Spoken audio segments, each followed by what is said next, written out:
باید تاسو ته ووایم چې په دې وخت کې هر افغان ته دا خیال را پیدا کېږي چې کاشکې د کیهان څخه موږ خپل هیواد لیدلی وای.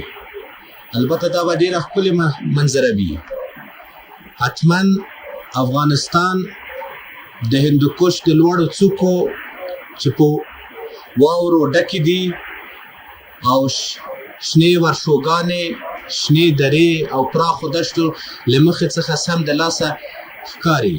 ډېر محترم ملګری ډاکټر صاحب نجیب الله، زه عبدالله څنګه چې مخکې د پروازه مې وعده ورکړې وه، اوس هم دا وعده ورکوم چې موږ به دا د شمشاد پروګرام په ډېره ښه توګه سره سر ته ورسوو او آماده یو چې لا اضافه که نور کوم پروګرامونه وي موږ چې د رادیوګرام په واسطه راکړي کولی شو هغه سر ته ورسوو. تشکر.